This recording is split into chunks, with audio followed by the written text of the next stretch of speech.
Welcome to The Crossing. So glad you're here. If this is your first time joining with us, we are so honored to have you here today. Make sure to say something in the chat. We'd love to get to know you better. If you're joining in and you attend one of our physical locations, we're sorry that you couldn't make it this week, but we're glad that we can keep you connected while you're away. Here online, we seek to connect people to an intimate, personal relationship with Jesus Christ in any way possible. No matter where you're watching from, we consider you a part of The Crossing. If you need prayer for anything during service, hit the prayer button at the bottom of the screen and you and I can pray together. If you'd like to take ownership in this service in your church, hit the give button at the top of the page. Together, as we gather around all of our devices across the entire world, let's spend some time in worship before we head into this sermon.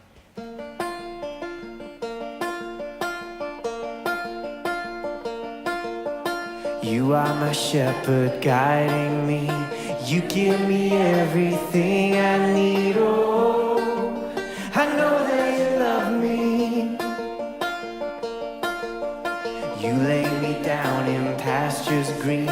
You lead me by the quiet streams. Oh, I know that you love me. Jesus, you are good, and your love endures. In your presence I abide. In your shelter I'm secure. Jesus, you are good, and your mercy's new. Every moment of my life I will dwell in your house forever.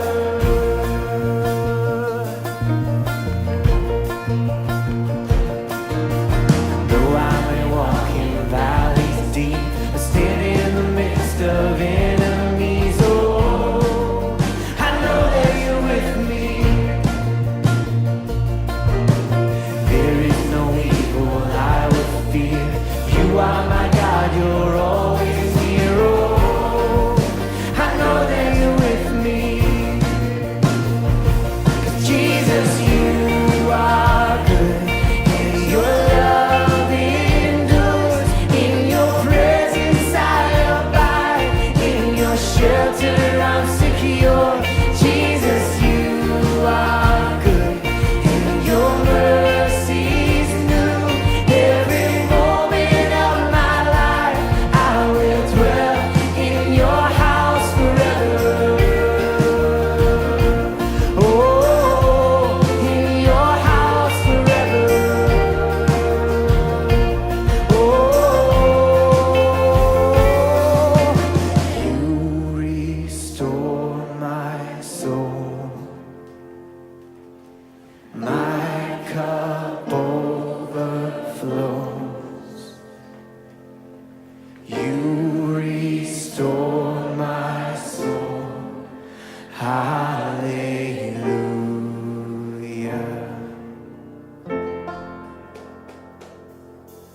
You restore my soul. My cup overflows. You restore my soul. Hallelujah.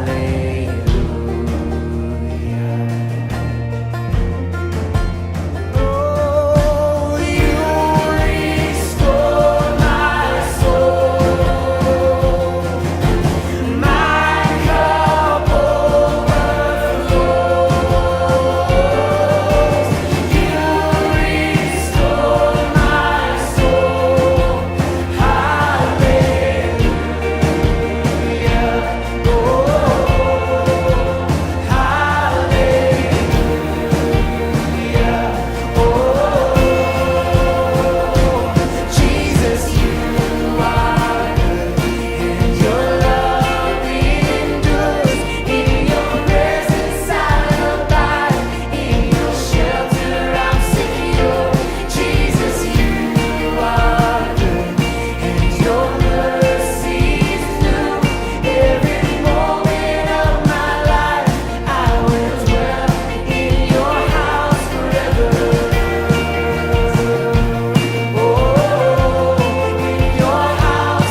how's everybody doing today? So glad each and every single one of you are here. To those of you joining from all of our different locations, to those of you part of our online family, our .tv family, to those of you part of the Crossing Inside, we're just so glad to have each and every single one of you hanging out this weekend. I hope you have had a wonderful start to the new year. How many of you guys had a wonderful New Year's Eve celebration or New Year's celebration? Had a killer one at my house. We decided to forego all the party stuff, and I just ate a bunch of shrimp at my house, followed it up by some imitation crab and the red cocktail sauce.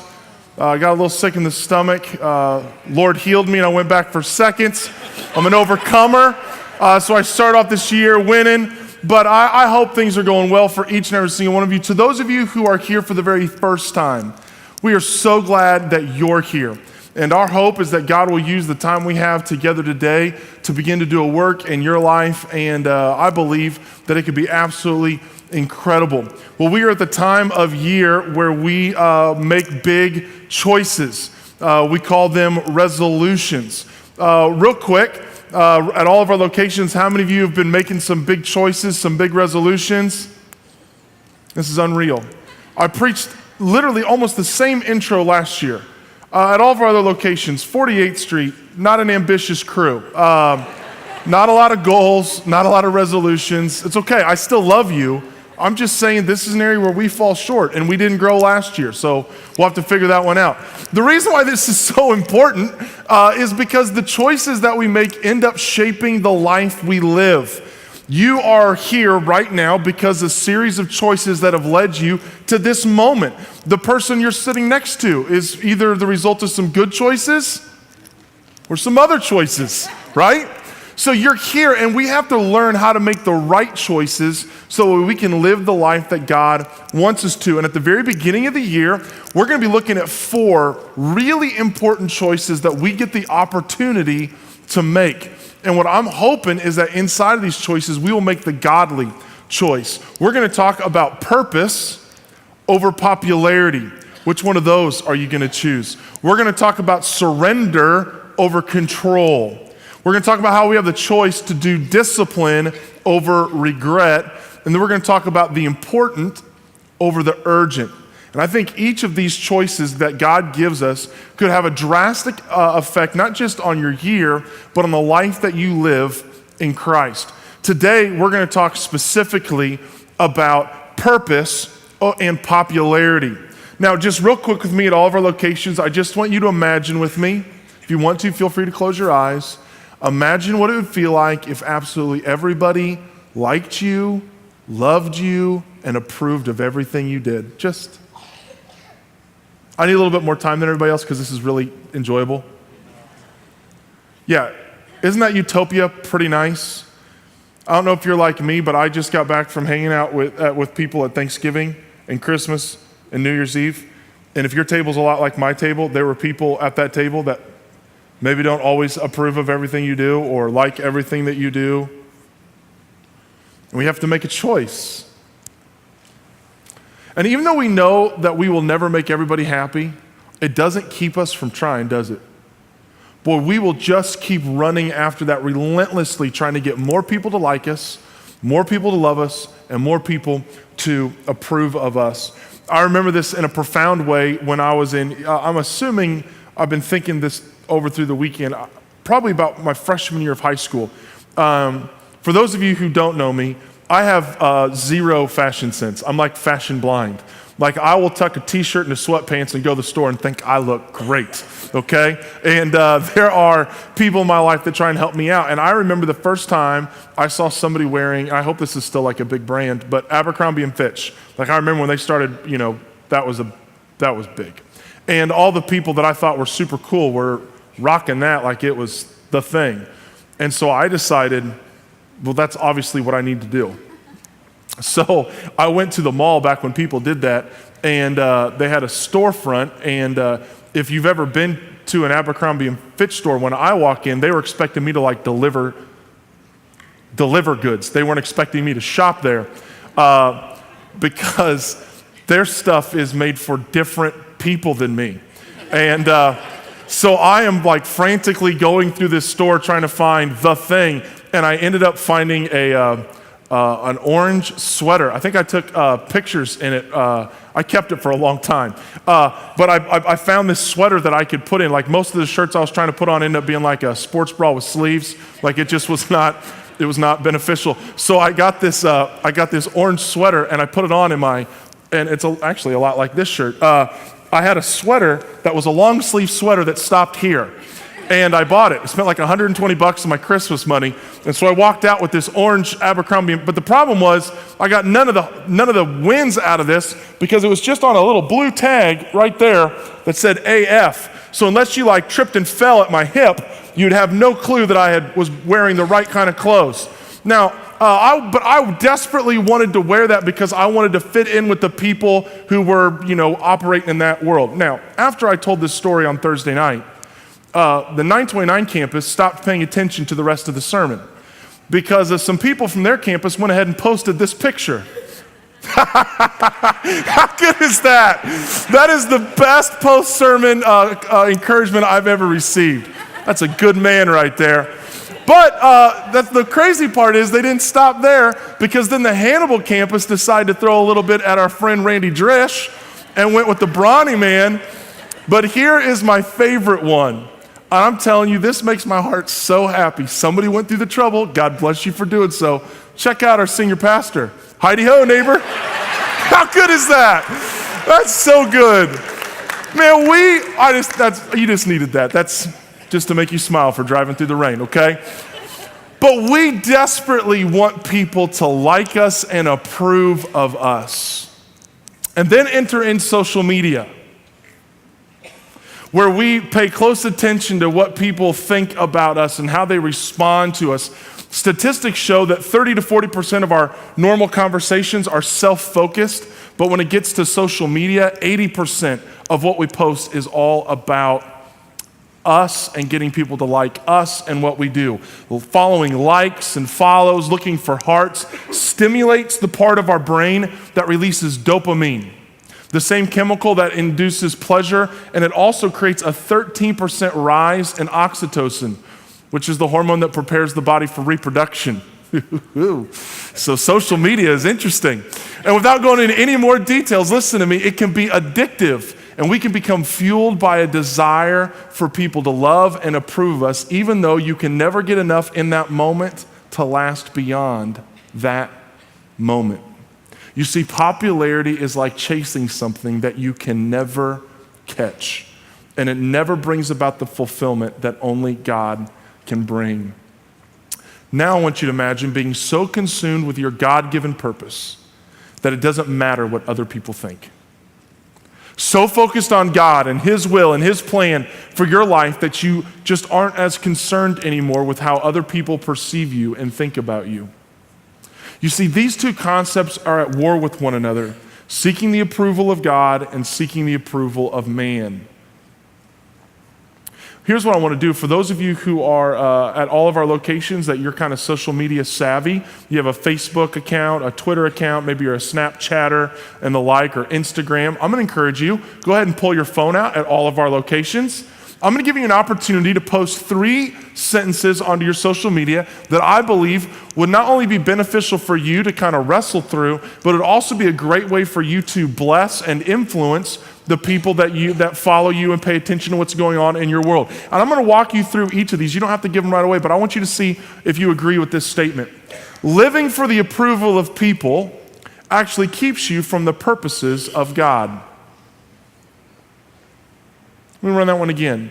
Living for the approval of people actually keeps you from the purposes of God. I'm going to encourage some of you guys to just go ahead and take this one, put it onto your Facebook account, and send it out there for your people to see.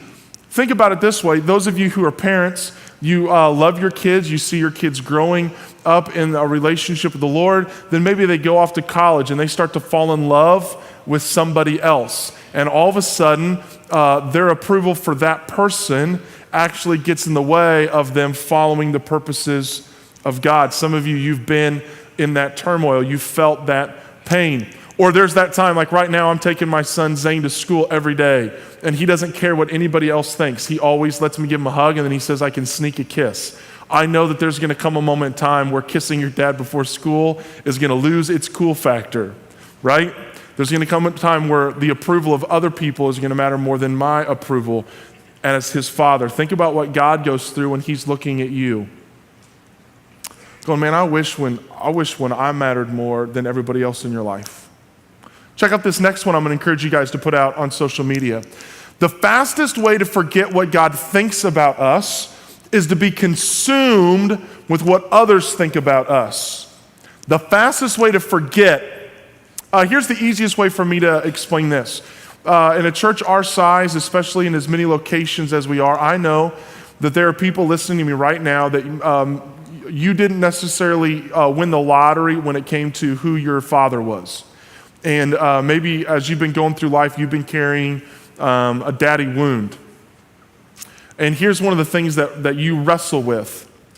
The fastest way to forget what God thinks about us.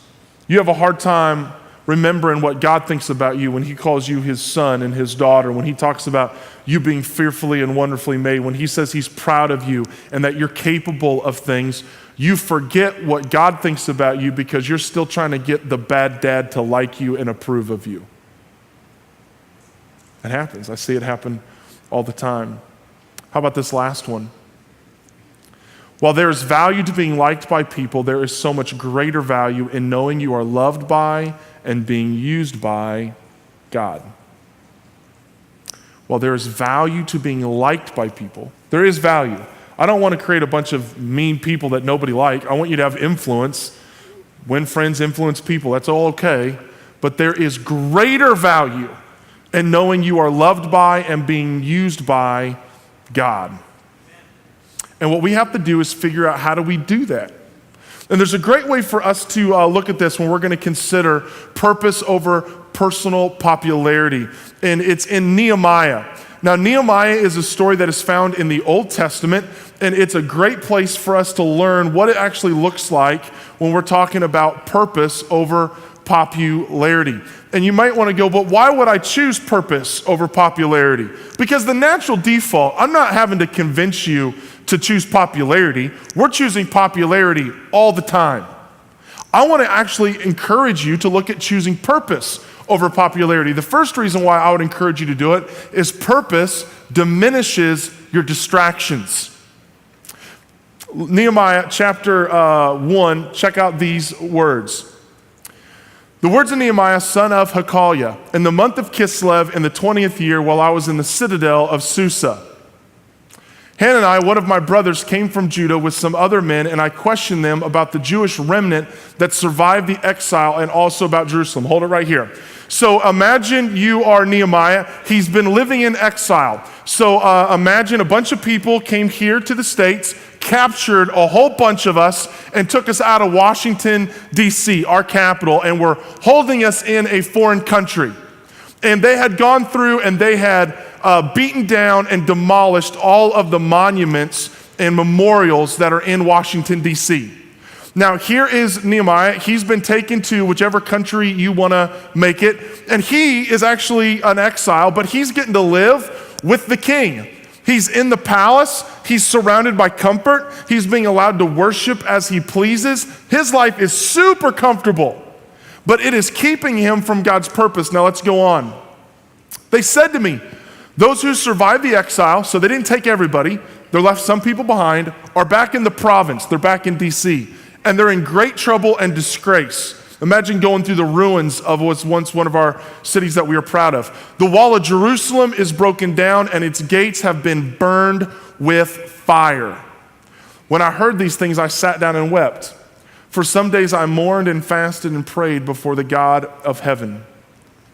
Nehemiah had a strong emotional reaction when he heard what had happened to Jerusalem and its walls. Sometimes you have had a strong emotional reaction to something. You've been driving and you see something. You've been in a service and you've heard something. You've been on a mission trip and you experienced something, and you had a strong emotional reaction to something spiritual. That might be giving you insight that is God's purpose that he's putting in your life to do something about what you feel. But think about all the things that get in the way that are distractions from us and how they diminish our purpose. Many of you guys will start out this year going, you know what, I want to lose weight, but yet the church put donuts in the lobby at all of our locations today. And those things can become a distraction to your intended purpose. But when we have our purpose and we're focused on our purpose, some of these other things start to move off to the side. Not only that, here's another reason why you should pursue purpose over popularity. Purpose will push you through life's pain. That when you have an intended goal, when you see things in the future that you're wanting to lay hold of, if you have a purpose, you'll be able to get through the pain that's associated with it. In any great work, there will be change and loss and pain.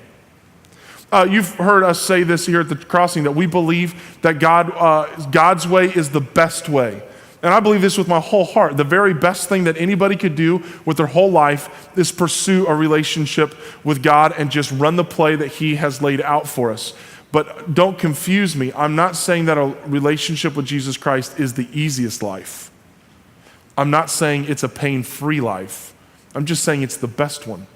You will have pain whether you choose popularity or you choose purpose, but purpose will get you through the pain that you have in life, because the relationship that we have with Him is greater than the pain we'll experience as we pursue His purpose. Now, there's more inside of this. You see, Nehemiah was doing a good work. He was focusing on the thing that God had stirred in his heart to do, and he stayed focused on it. But look what happens in Nehemiah chapter 6.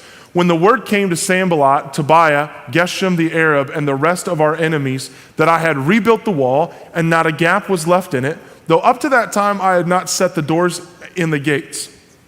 Sanballat and Geshem sent me this message: come, let us meet together in one of the villages on the plain of Ono. But they were scheming to harm me. So I sent messengers to them with this reply: I'm carrying on a great project. I cannot go down. Why should the work stop while I leave it to go down to you? 4 times they sent me the same message, and each time I gave them the same answer: I'm carrying on a great project. I cannot go down. Why should the work stop? Think about all the distractions facing Nehemiah, and when he was asked to do something else, he said, I don't have time for that. I cannot go down. I'm doing a great work. Think about all the distractions that you face. All the challenges that are trying to get in the way of you living out the purposes of God in your life. What would happen if you would have the courage to make these 3 statements? I don't have time for that. I cannot come down. I'm doing a great work. This past weekend, I was up in Macomb, and I was just there to watch and hang out. We'd celebrated Christmas with my wife's family the night before. And after service, this young girl came up and she was talking to me. She had tears in her eyes. And she said she just moved back to the area. She's trying to get her life back on track. She's wrestling with a heroin addiction. And she says, I just want to be on the other side of it. And I immediately got her connected with some incredible people inside of our Celebrate Recovery ministry and told her that, hey, on Friday nights they're going to be there, and I know what's going to happen in her life. And when I read this in the message, I was thinking about you. I hope when someone says, hey, how about you come do this on a Friday night, I hope you have the courage to just say, I don't have time for that. I cannot come down. I am doing something great. That when someone wants to tempt you to go back to your old life or to start messing with stuff that you shouldn't mess with anymore, that you would see your purpose and you say, I just don't have time for that. I cannot come down. I'm doing something great. I'm getting my life back together. I know there are some of you at all of our different locations, your marriage, if you were to be honest, is in shambles, and you know it. But you haven't dealt with it because you've been so busy doing all sorts of other things. You've been so busy keeping up appearances. You've been so busy that you just haven't said, you know what, I'm about to fix this thing with God's help.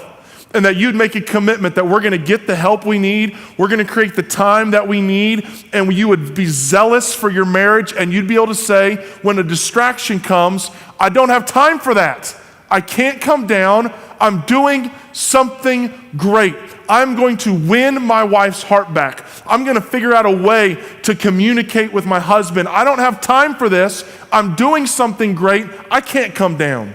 I know there's some of you at all of our locations, you serve in a ministry, you're a difference maker, and believe me, every week you're making a difference. But I know what happens is sometimes over time, The joy that you felt when you first started, it becomes routine now.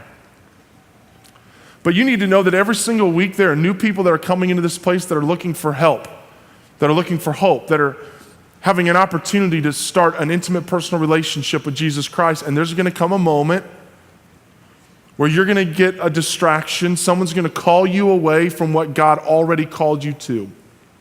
And I'm hoping that in those moments that God will give you the clarity and the courage to be able to say, I don't have time for that.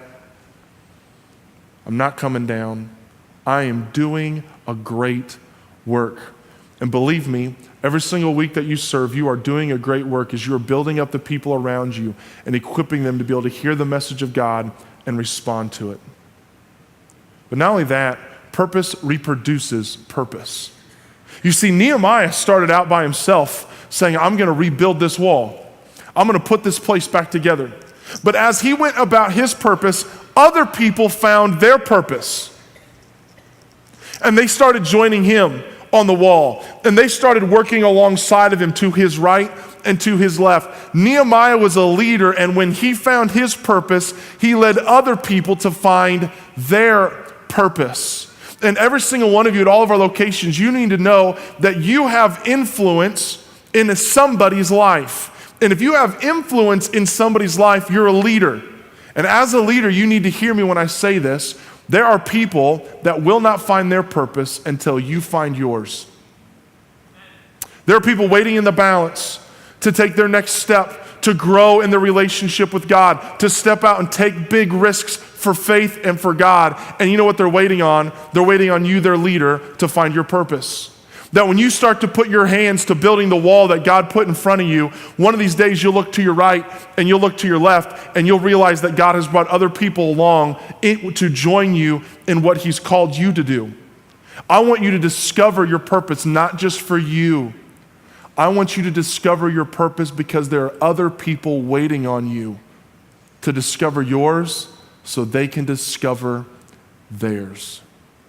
But it's in the midst of this purpose that we also get to experience the joy of the Lord.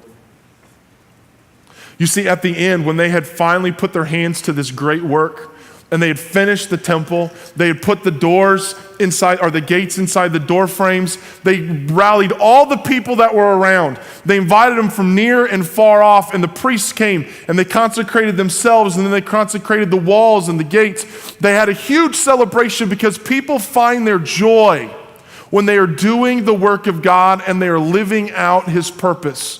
And what I can tell you is that there is great joy to be found when you find the purpose that God has for your life and then you walk in it. And I know what the obvious question you want to ask right now is. Well then, fine, Clayton, but how do I find my purpose? How do I find it? Maybe you're like me. And you've prayed this prayer. God, what is your will for my life? How many of you have been in that road? God, what is it? Here, I want to tell you a couple things. One, God is never hiding his will from you. God is not like a sadistic parent who says, now follow me, but figure it out. He's a revealer.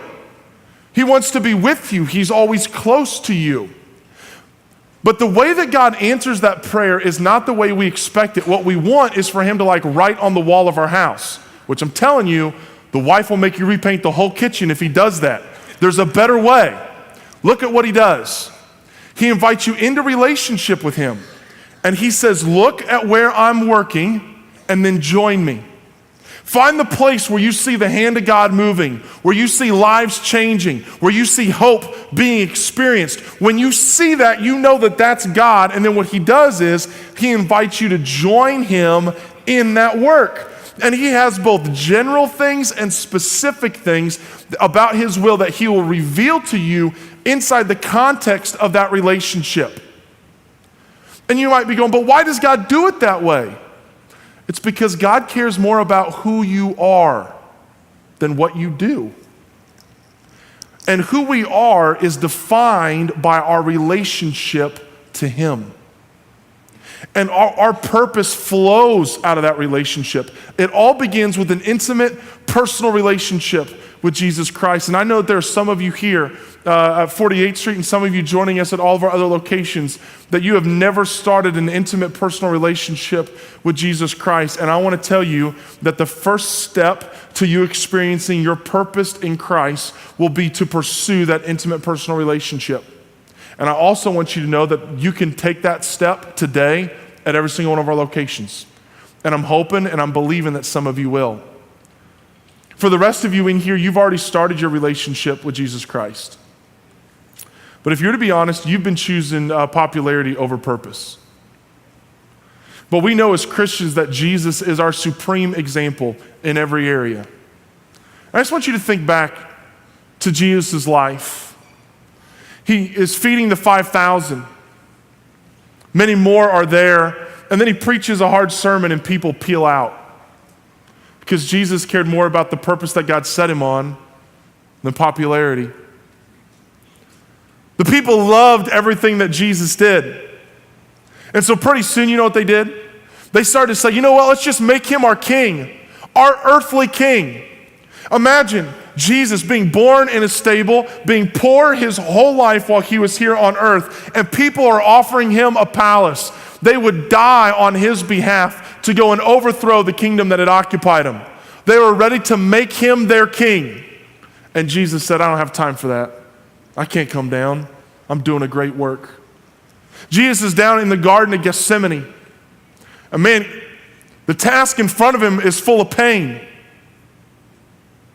And he says, Father, not my will, but your will. But the people around him, they wanted to make him a king. How many of us could say no to kingship and yes to pain? But he did. And even though all he's looking at is pain, we find out later in Hebrews that it was for the joy set before him that he found joy in his purpose. How about when Jesus was up on the cross and they had the audacity to say to him, if you're the Son of God, why don't you come down off that cross? And it's almost like I can hear the words of Nehemiah. I don't have time for that. I can't come down. I am doing something great. And that great thing that he was doing, that purpose that he was on, was creating a way for you and I to have an intimate, personal relationship with Jesus Christ. And I wonder how many people will start their intimate, personal relationship with Jesus Christ when we get serious about ours. We're moving to a time of decision.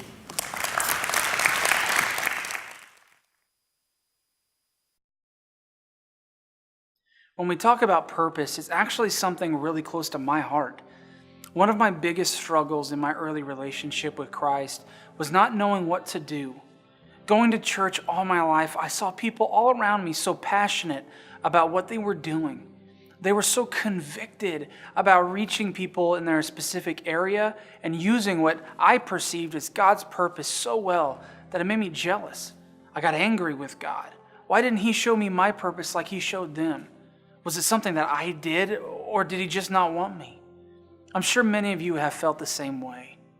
What changed me is exactly what Jerry said. I realized that God doesn't give me a purpose. God is my purpose. My relationship with him is the only reason to get up in the morning. The same goes for you.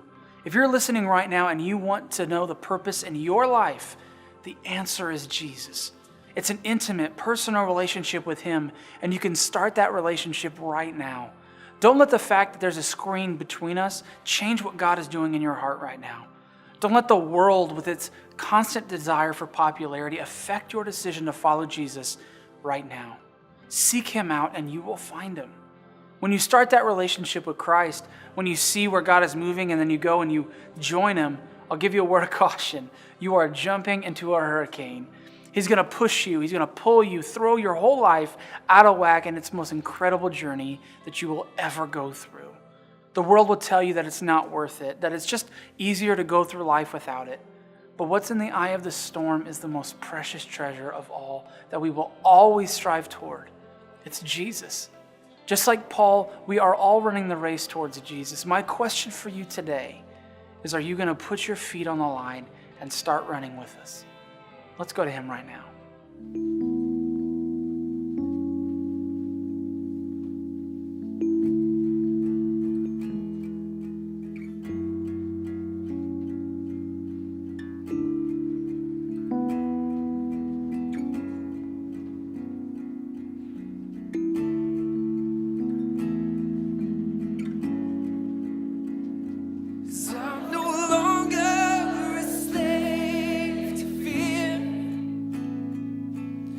'Cause I am a child of God.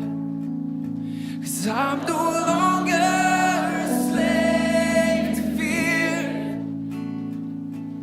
'Cause I am a child of God.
I just want to encourage you to pray to God, pray out to Him.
for hypocrites, and even one like me.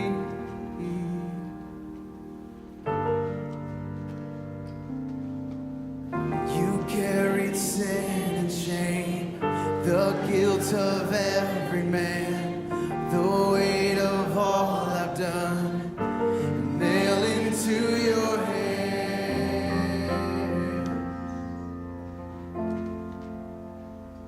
And oh, your love bled for me, and oh, your blood in crimson streams, and oh, your death is hell's defeat. A cross meant to kill is my victory.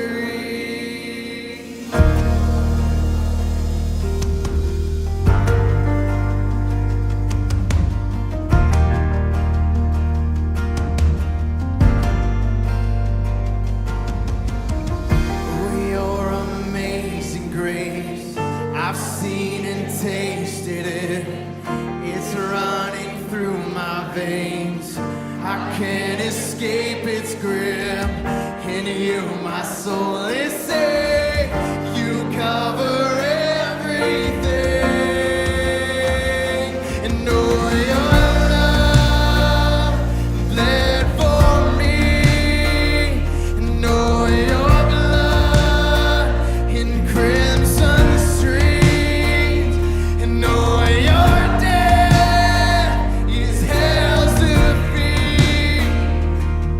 A cross meant to kill is my victory.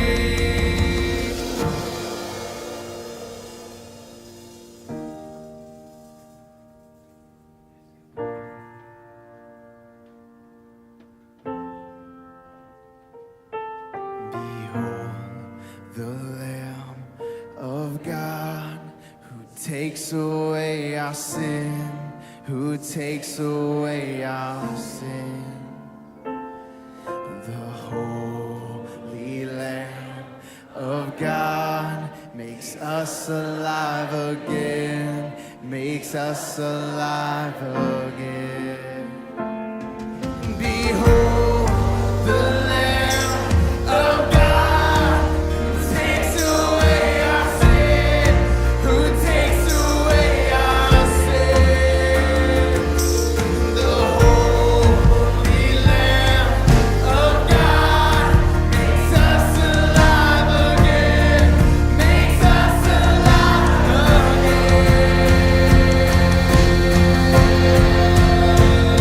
And oh, your love bled for me, and oh, your blood in crimson streams, and oh, your death is hell's defeat. A cross meant to kill is my victory. Oh, your love bled for me, and oh, your blood in crimson streams, and oh, your death is hell's defeat. A cross meant to kill is my victory. Oh, a cross meant to kill is my victory.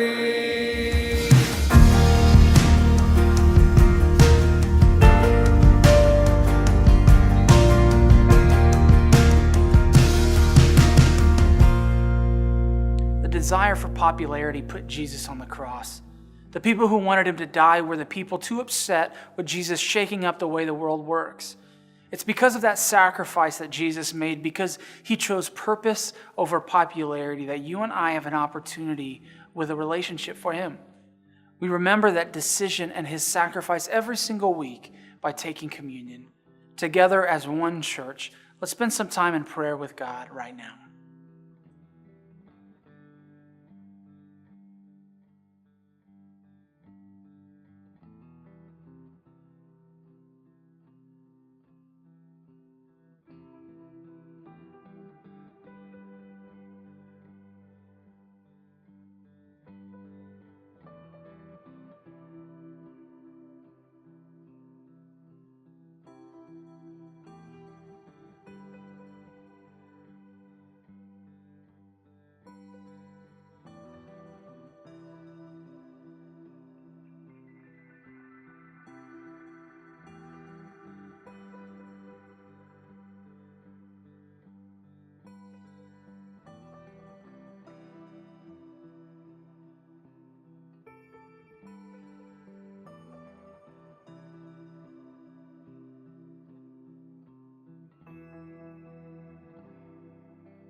Thank you so much for joining with us today. If you have any questions, you can get in touch with me by emailing joeyh@thecrossing.net for any questions or just to continue the conversation.